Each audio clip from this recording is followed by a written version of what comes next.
आदाब, मैं हूँ वसतुल्लाह ख़ान और मेरे साथ हैं मुबश्शिर ज़ैदी। आज मैं आपको दो छोटी छोटी नज़में सुनाता हूँ। तुमने जिस मिट्टी से किला बनाया है वो आदमी की थी, आधी गूंदी थी, आधी अभी बाकी थी कि तुमने वो मिट्टी चुरा ली और किला बना दिया, फतह का परचम भी लहरा दिया। आदमी बेचारा बनते बनते रह गया। अब बस मुट्ठी भर मिट्टी बाकी है, या किले का बुर्ज बन जाए या आदमी का दिल बन जाए। दूसरी नज़्म सुनिए।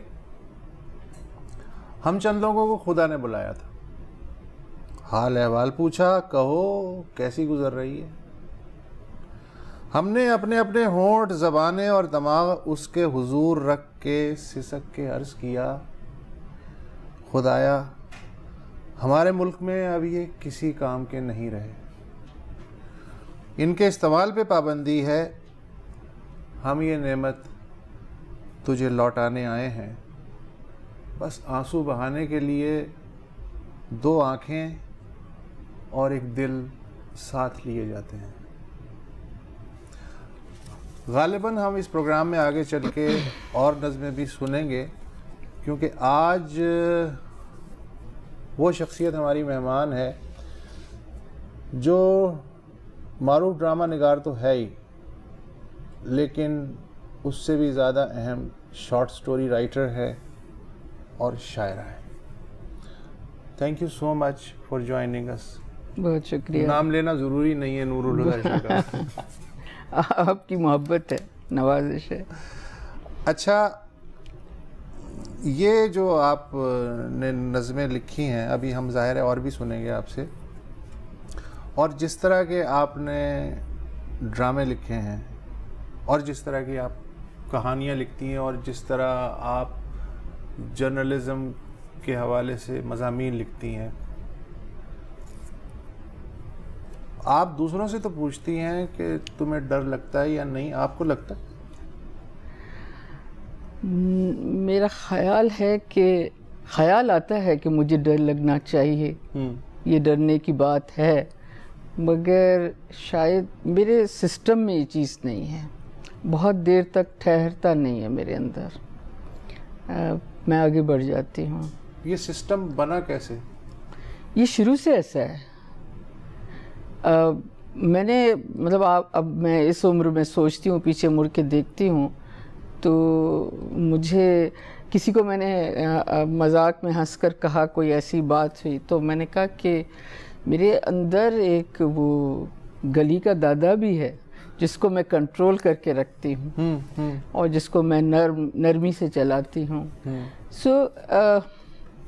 किसी और के लिए लड़ पड़ना, खुदाई फौजदारी कर लेना, ये बहुत पीछे से मैं इसीलिए समझती हूँ कि शायद मैं बनी इसी तरह हूँ, मेरा सिस्टम ऐसा है कि मुझे डर नहीं लगता। अच्छा, आपने कहा आपको डर नहीं लगता, और ये बात जाहिर है कि सबूत है आपकी जो तहरीरें हैं। एक इंटरव्यू में आपने कहा था कुछ साल पहले, एक तो आपका ताल्लुक़ जो है एक आम घराने से नहीं, एक निस्बतन इस्टेब्लिश घराना जो है जी, वो आपका बैकग्राउंड है उससे।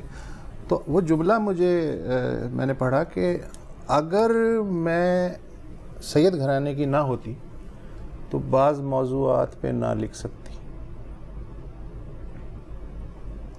ऐसा है? शायद ऐसा है। आप जिस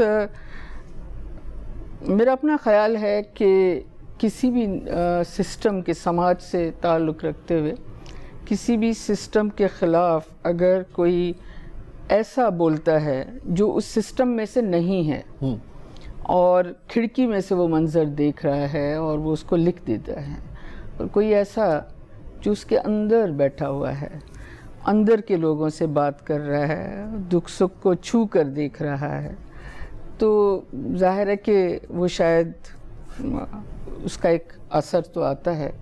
तो शायद मेरा ख़याल है मैं बैकग्राउंड मेरा, मैं ख़ुद फ्यूडल सिस्टम के अंदर रही नहीं हूँ क्योंकि मैं बाहर शहरों में पली बड़ी, मगर उसको करीब से मैंने देखा। शायद मैं सैयदज़ादी ना होती तो शायद बहुत कुछ, और अब तो मैं एक ज़माने में नहीं, मतलब क्या ना लिख सकती हैं अगर आप सैयदज़ादी? बहुत कुछ ना लिख सकते, शायद ना लिखती, शायद मुझे अट्रैक्शन उन मौज़ूआत में शायद उतनी ना आती, या शायद मेरे अंदर वो चीज़ें उस तरह ना उतरती। मैं आपको यही बताना चाह रही हूँ कि अब तो इस स्टेज पर पहुँचकर मेरे अंदर ख़ुद ब खुद वक्त के साथ एक, ज़ाहिर है हाँ हम सारे मुसलमान इसी तरह हैं, बूढ़े होना शुरू हो जाते हैं तो तसव्वुफ़ को भी पकड़ लेते हैं, मज़हब और चीज़ में तसव्वुफ़ की बात कर रहे हैं कि उसको भी पकड़ लेते हैं। उसमें भी बड़ा मुझे अब मसलन मैं अभी डर की बात कर रहे हैं, एक ट्वीट किया था, पता नहीं किया, याद नहीं है मुझे, शुरू में ट्विटर पर कुछ 5-6 महीने मैंने शो हुए थे मुझे, तो एक साहब ने आसिफ गफूर को टैग करके कहा कि ज़रा आपा जी पर भी नज़र रखिए। तो मैंने उसी टैग के में ही, ज़ाहिर है कि आसिफ गफूर भी उसमें थे, वो साहब भी थे, मैंने कहा मुझ पर जिसकी नज़र है ना उसके आगे तुम्हारे साहब की नज़र कुछ भी नहीं है। ये भी चीज़ें हैं मेरे अंदर शायद जो मुझे डर नहीं लगता।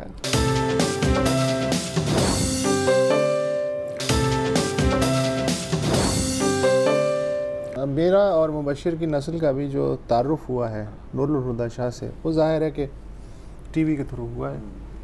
1983 में जो जंगल सीरीज़ थी, उससे पहले हम आदी थे कि जी हसीना मोइन लिख रही हैं, फ़ातिमा सुरैया बजिया लिख रही हैं, क्या निस्वानी मसाइल, या उसमें थोड़ा सा एक बोल्ड कैरेक्टर सामने आ गया, अर्बन कैरेक्टर्स।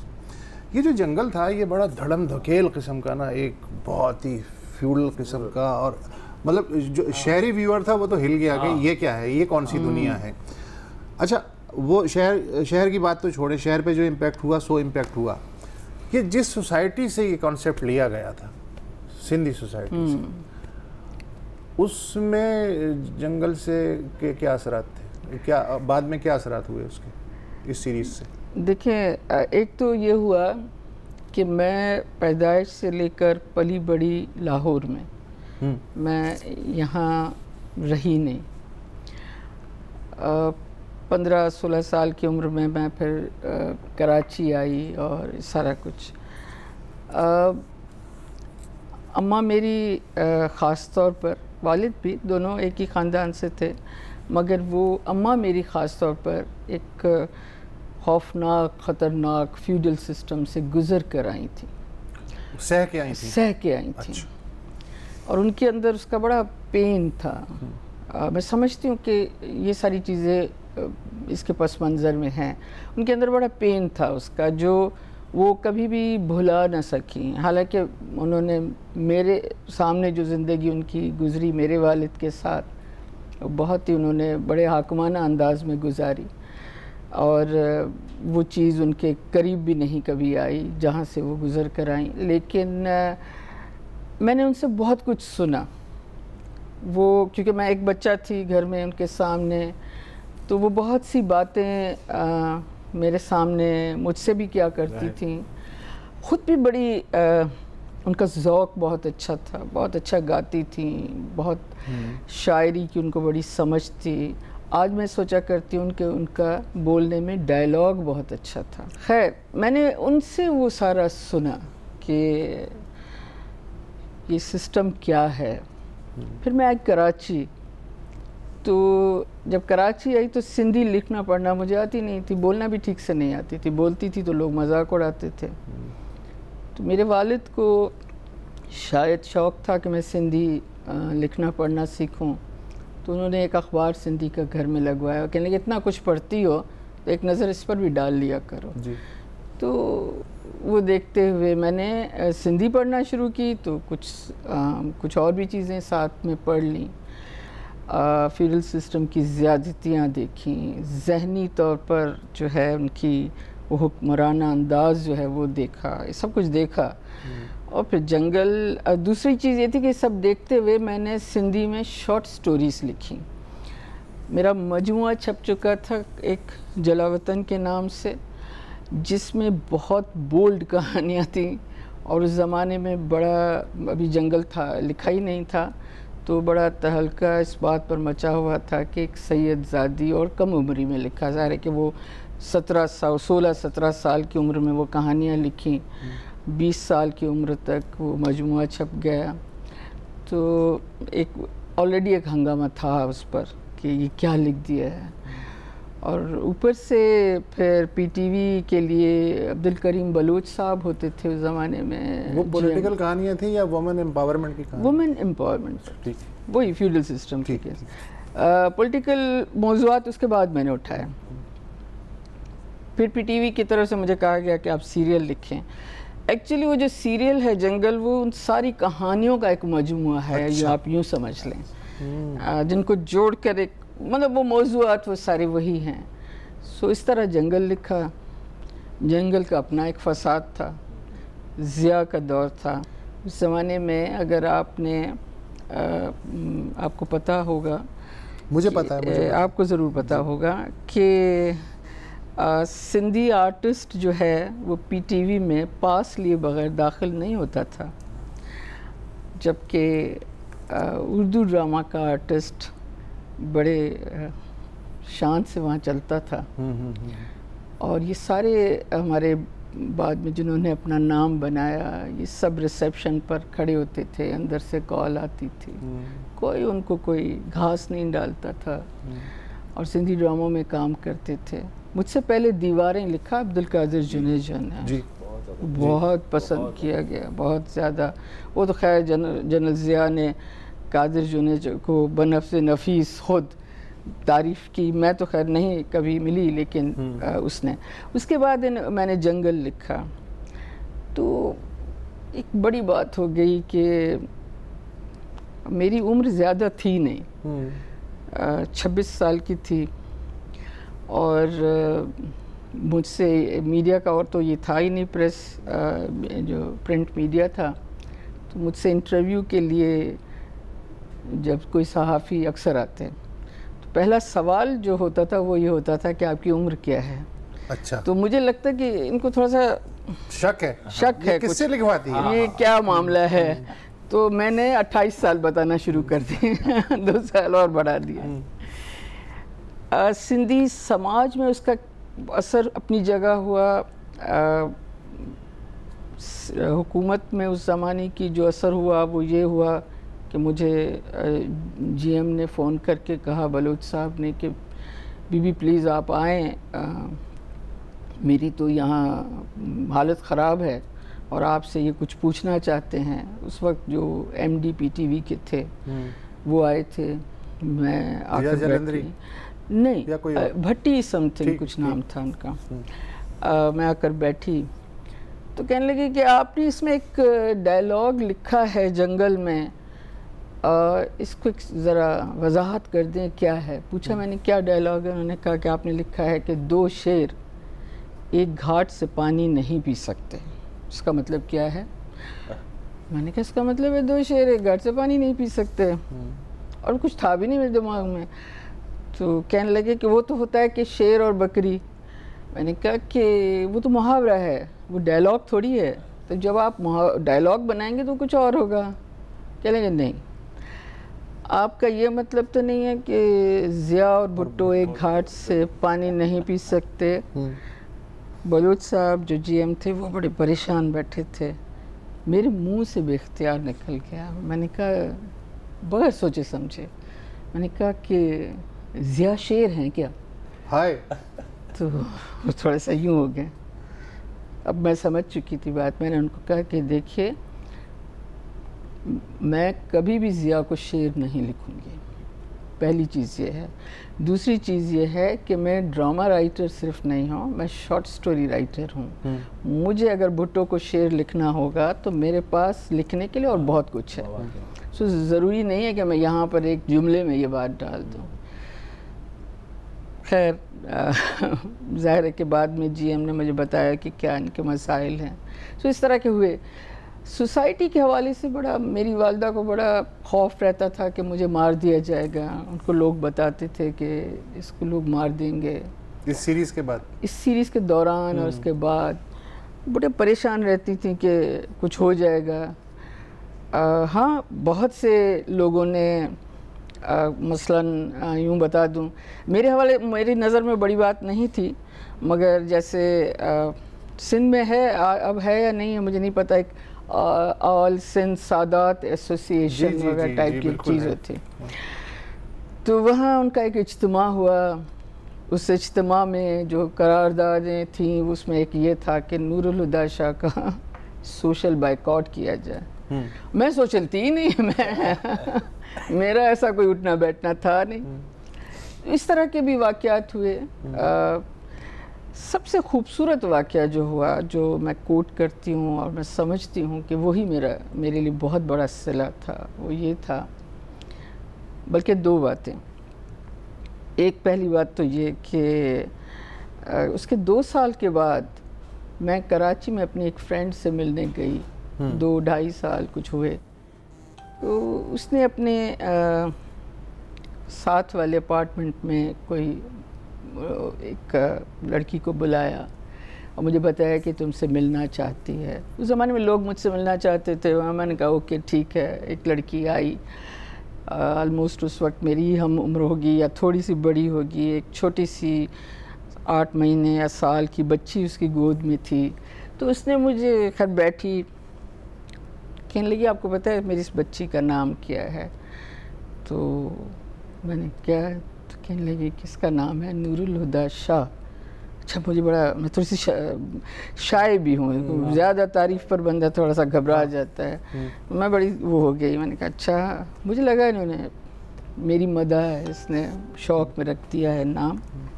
उसने मुझे बताया, कहने लगी पूछे आप मुझसे आप कि मैंने क्यों रखा है। और उसने बताया कि हमारे ख़ानदान में, उससे एक लड़की थी और सिंधी थी और उसी फ्यूडल बैकग्राउंड से थी। कहने लगी हमारे ख़ानदान में बेटियों की शादी नहीं होती विरासत वाले मसले की वजह से, कि बेटियों को जायदाद देनी पड़ती है। और ये है बहुत सी जगहों पे। मेरी पुप्पियों की भी शादी नहीं हुई, उनसे पहले वाली औरतों की भी शादी नहीं हुई। हमारे घर में टेलीविज़न नहीं है, हमारे घर के अंदर नहीं है, हवेली में। मेरा एक भाई छोटा कराची में पढ़ता है उस ज़माने में। उसने जंगल देखा, वो गांव आया, उसने मेरे वालिद को और भाइयों को कहा कि बेटियों की शादियां कराओ और उनको निकालो। और उसने मुझे बताया कि हम बहनों ने, हमारे घर की औरतों ने कभी घर के बाहर कदम नहीं रखा था। हमें पता ही नहीं था कि दीवार के उस तरफ क्या है। अंदर शानदार ज़िंदगी थी जो भी थी। तो भाई ने ये कहा, कहने कि बड़ा हंगामा हुआ भाई पर, मेरे वालिद का, भाइयों का, बड़े नाराज़ हुए, बेगैरत वगैरह। वो वापस गया, फिर दोबारा आया और उसने मुझे एक दिन तन्हाई में बिठा कर कहा कि मैं और किसी के लिए कुछ भी नहीं कर सकता, मगर तुम सबसे छोटी हो, उनकी एज भी निकल गई है, तुम शादी करोगी, यहाँ से निकलना चाहोगी? मैंने कहा हाँ। कि मैं उसने बताया कि वो मेरे खालाजाद से पहले से ही बात कर चुका था और बताया कि मैंने उससे बात की है और तुम मेरे साथ निकल चलो यहाँ से। इतनी खूबसूरत बात है कि उसने मुझे बताया कि मेरे भाई ने रात के अंधेरे में मुझे जीप में बिठाया और हम सीधा कराची आए और यहाँ मेरे खालाजाद ने इंतज़ाम कर रखा था, हमारा निकाह हुआ। फिर मेरा भाई मुझे यहीं छोड़कर वापस गया, वहाँ उसका जो भी असर हुआ होगा।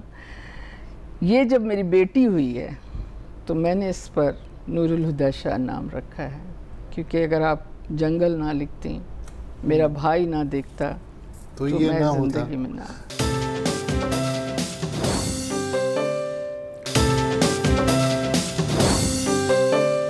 बहुत सारी आपने सीरीज़ लिखी हैं, अब मैं नाम लूँ तो वो प्रोग्राम ही छोटा है, उसका हर्ज हो जाएगा। मैं मुझे ऐसे लगा, स्ट्राइक किया कि मेरी अधूरी मोहब्बत, ज़रा सी औरत, थोड़ी सी मोहब्बत, ये क्या है? मतलब पूरा क्यों नहीं? ये पता इतना ज़्यादा क्यों नहीं? ये इत्तेफाक है, शायद मेरा इनर कुछ ऐसा होगा, मेरी तख्लीकी कुछ मामला ऐसा होगा। मैं खुद सोचा करती हूँ कि ये इत्तेफाक है कि अधूरी और थोड़ी और ज़रा सी और मुझे नहीं पता, अनकॉन्शियसली अच्छा कुछ ऐसा हुआ है। ज़िया के दौर की आपने बात की, एज अ राइटर आपको नहीं लगता कि उससे अच्छी एकेडमी पाकिस्तान में कभी नहीं बनी राइटर के लिए जो ज़िया का दौर था? मैं आपको एक बात बताऊं कि अच्छी एकेडमी, मैं अगर सिंधी लिटरेचर की तरफ जाऊं तो वो अयूब के दौर में है। अच्छा। वो 1 यूनिट का ज़माना है। सिंध के सर्वाइवल का जब मामला आया, भुट्टो भी बाद में उसमें आए, स्टूडेंट पॉलिटिक्स जो थी बहुत स्ट्रॉन्ग थी, और 1 यूनिट को के ख़िलाफ़ जो तहरीक चली उसमें बहुत कुछ लिखा गया, बहुत कुछ लिखा गया। आज जब ये गिरफ्तारियां होती हैं और सारा कुछ होता है तो मैं सोचा करती हूँ कि अयूब के दौर के सिंधी राइटर्स की तरफ जब मैं देखती हूँ तो शायद ही कुछ 1-2 चंद बचे हुए होंगे, बाकी सब जेल खा चुके थे, सब पर कुफ्र और गद्दारी के मुकदमे थे। एज ए सिंधी राइटर मैंने जब सिंधी में लिखना शुरू किया तो मैंने जो मंज़र देखा वो ये था कि हम लोग गद्दार हैं, ठीक, हमारा लिखना गद्दारी है, हमारा सच बोलना कुफ्र है, ये सब चीज़ पहले से मौजूद थी। जब ज़िया का दौर आया तो एक और चीज़ आई, आप देख लें, आपने ख़ुद ये चीज़ ऑब्ज़र्व की होगी, ज़िया ने अदीबों की महफ़िलें सजाना शुरू कर दी। ज़िया ने अदीबों को ख़रीद करना शुरू किया। ख़रीद करना मीन्स आपको शाही दरबार में एक कुर्सी मिल गई और आप बैठ गए और जनाब, और आपके सामने जनरल साहब खुद आए और अपने टिपिकल अंदाज में झुककर आपके सामने बस कहा कि आप तो कमाल के हैं, तो बस वो तो मुफ्त में ही बिक गए। ये मामला ज़्यादा हुए उसमें इस तख्लीकी सलाहियतें जिन लोगों के अंदर थीं उनमें बड़ी कम लोग ऊपर आना शुरू हुए लिखने के हवाले से। आप अगर देखेंगे जिसमें कुछ था शोला वही ऊपर आ सका, सब नहीं आ सके ऊपर। एक पूरी नस्ल अपना काम करके थक चुकी थी, और उसके बाद कुछ जो दूसरे आए उन्होंने ज़िया के अगेंस्ट पॉलिटिकल एक्टिविटी ज़्यादा हुई, ज़िद में सबकी तवज्जो उसकी तरफ गई। MRD की मूवमेंट हुई, उसकी तरफ ज़्यादा तवज्जो गई लोगों की, और क्रिएटिविटी का लेवल उतना हाई नहीं गया जितना जाना चाहिए था। अल्दो कि मैं अपने लिए कहूँगी कि मैंने जम के जो लिखा, बहुत ज़्यादा लिखा, जिसमें ड्रामा भी, जिसमें कहानियाँ भी, शायरी भी, मेरा वो दौर था, क्योंकि मेरे लिखने का दौर, मेरे हिस्से में जो दौर आया वो ज़िया का दौर था। दाग तो अच्छे होते हैं ना, तो दाग तो अच्छे ही होते हैं। अच्छा, ये आपने कहा घुटन थी, विजिबल घुटन थी। मुझे याद है कि किस तरह जो है सेंसर होता था, नेकेड सेंसर होता था, सहाफ़ियों को कोड़े पड़ते थे, तकरीर करने का मतलब ये है कि आप जो है शाही किले में पहुँचा दी, वो सब था। आज 2019 में इस वक्त हम यहाँ बैठे हुए हैं, आज के दौर से अगर मुवाजना करें ज़िया के दौर का, कौन सा दौर अच्छा लगता है आपको? ज़िया ने जो मैंने कहा कि उसने महफ़िलें भी सजाईं और उसने कोड़े भी मारे, और उसने इस वक्त जो सूरत हाल है वो ये है कि खौफ जो है वो आपकी जेबों में डाल दिया गया है, आपके दिलों में भर दिया गया है। आप गिरफ़्तार हों या ना हों, आप पर कोई फतवा सादर हो या ना हो, मगर आप डरे हुए हैं, आप कॉन्शियस हैं कि मुझ पर ऐसा कुछ इल्ज़ाम ना आ जाए, मैं किसी पकड़ में ना आ जाऊं। है सारे नफ्सियाती हरबे हैं जिनसे, लेकिन इसका नुकसान क्या है कि अगर आप इसकी मुस्तकिल प्रैक्टिस जारी रखेंगे तो आप दूल्हा शाह के चूहे बड़ी तादाद में पैदा कर देंगे। इसीलिए रेजिस्टेंस ज़्यादा नहीं है जैसी ज़िया के दौर में थी। जैसी ज़िया के रोबोट्स हैं, जाहिर है। रोबोट्स हैं। आदमी कब तक लड़े, कब तक समाज थक जाता अच्छा, है। अब आप देखेंगे कि अब आपको किसी बराह रास्त किसी आमिर से नहीं लड़ना है, अब आपको बराह रास्त किसी हुक्मरान से नहीं लड़ना है, अब आपको अपने साथ टेबल पर बैठे हुए बंदे से लड़ना है। वो आपको ऐसा जिच कर देगा कि आप कहेंगे कि भाई तेरी मर्जी। लोग थक गए हैं, ना उम्मीद हो गए हैं। दोनों बातें हो गई हैं। हमारा तो एक ही काम है, झंझोड़ना। बिल्कुल। उठो, और ये काम जारी रहे, ये भी बहुत है। लेकिन लोग मफलूज हो गए हैं। मैं आपको मेजॉरिटी लोगों की जो है जहनी तौर पर मईशत के रस्से में बंध गए हैं, लेकिन वैसे भी मफलूज हो गए हैं। वो एक अजीब खेल है, गद्दार, कुफर वगैरह वगैरह। उसमें सबसे बड़ी चीज़ आ गई है, हमने हमेशा इवन ज़िया की आमरत हो, मुशर्रफ की हो, लेकिन सुकून के साथ बैठ कर डिबेट की, अपना नुक्ता नज़र पेश किया, सामने वाले का सुना। ज़िया के तो बड़े आशिक बन गए थे बाद में, और इसी तरह मुशर्रफ के भी थे, लेकिन उनको सुना। लेकिन अब ये है कि अब लोग आपस में एक दूसरे को नोच रहे हैं, ये इसके लिए इनकरेज किया जाता है मुख्तलिफ़ तरीक़ों से, मुख्तलिफ़ अतराफ़ से हम कह सकते हैं। अब एक और चीज़ आ गई कि नज़रिया नहीं है, सोच नहीं है। अब जो सबसे चीज़ ख़तरनाक है वो ये है पसंद और नापसंद।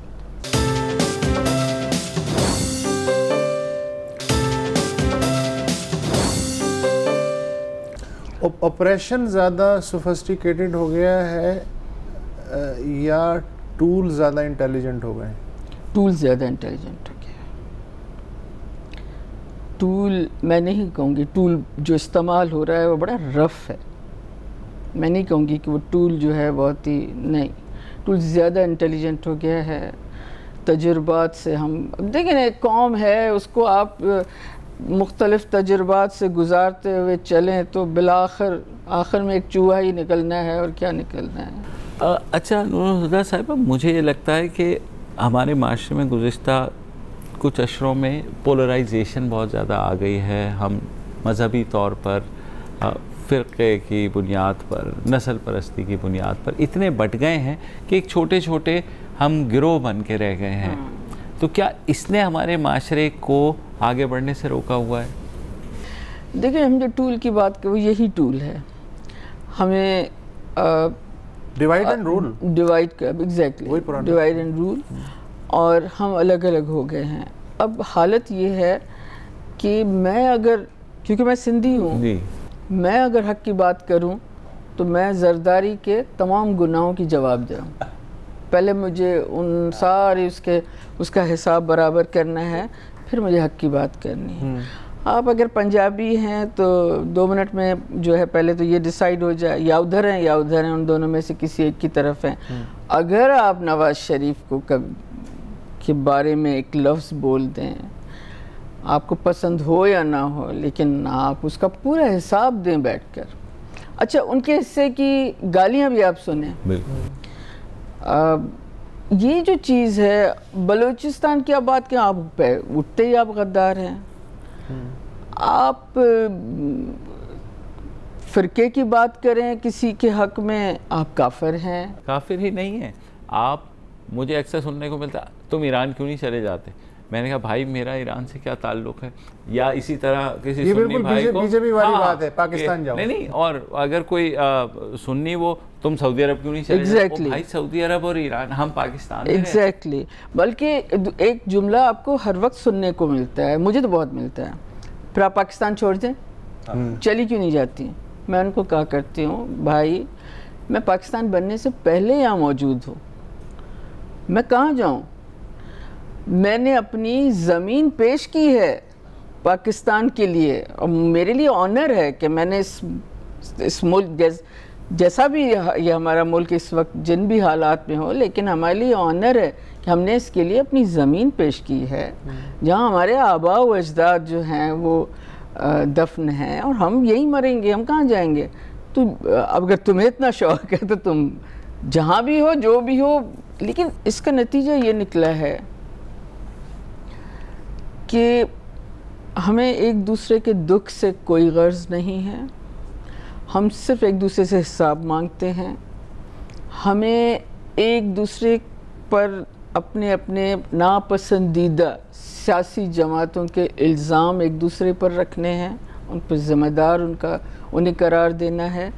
नतीजे में वही है कि हम आपस में उलझे हुए हैं, एक दूसरे को नोच रहे हैं। दूसरी चीज़ ये है कि एक मैं ये बिल्कुल कहा करती हूँ कि एक और चीज़ जो खेली गई है पिछले 70-72 साल में, जो भी हुकूमतें रही हैं, हम सियासी करें, वो करें, रियासत को कहें, जो भी मामला रहा है, लेकिन बहरहाल इस मुल्क में एक मॉब क्रिएट करने की प्रैक्टिस हुई है।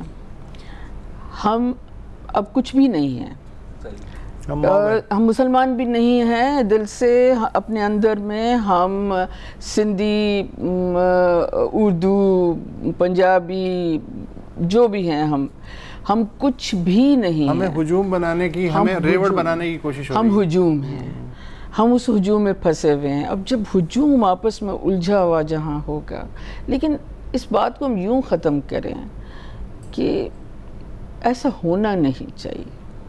जाहिर है हमारी नस्लें तबाह हो जाएंगी।